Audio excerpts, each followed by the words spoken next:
We haven't talked at all about the Jodi Arias murder trial because there's been just kind of a lot of day-to-day nonsense about it. But now that we actually have a verdict, I want to spend a couple of minutes of it on the story. If you're not familiar with the background, I won't give you the full story. But suffice it to say, Jodi Arias was tried and now convicted for premeditated first-degree murder of her ex-boyfriend. She claimed that she was simply defending herself from her ex-boyfriend. The alleged self-defense, which now has been ruled not to be self-defense, included shootings as well as multiple stabbings, and then after the individual was dead, the slitting of his throat. So interesting way to defend yourself, a pretty extensive way to defend yourself. Well thought out. Well thought out. In any case, I want to first play for you the verdict from the trial, which happened yesterday, and it was a guilty verdict, first-degree premeditated murder. Take a look. The State of Arizona versus Jodi Arias, verdict, count 1. We, the jury, duly impaneled and sworn, in the above entitled action, upon our oaths, do find the defendant as to count 1, first-degree murder, guilty. 5 jurors find premeditated, 0 find felony murder, 7 find both premeditated and felony. Signed, foreperson. Is this your true verdict, so say you want it all?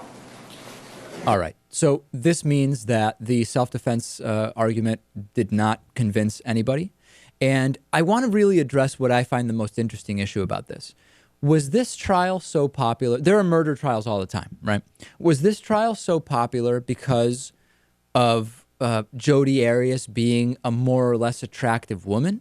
Was it popular because it was a woman committing a type of crime normally associated with men, a level of violence normally associated in kind of mainstream crime culture and reporting associated with men? I'm not really sure. I'm often unsure why one particular case becomes the center of so much attention.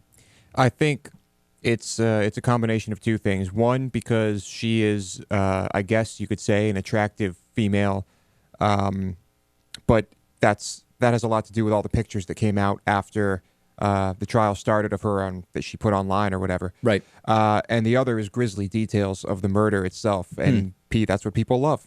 What do you think, Natan?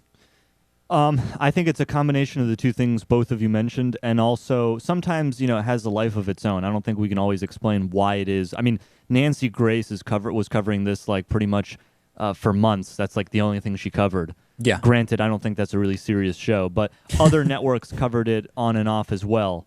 Sometimes you can't always really tell. It sort of has a life of its own. Once someone starts covering it, it's covered. But I think it's more to do with the second reason you gave, Dave, which is that the level of violence is more typical of men, and in that sense, it was more graphically interesting to people.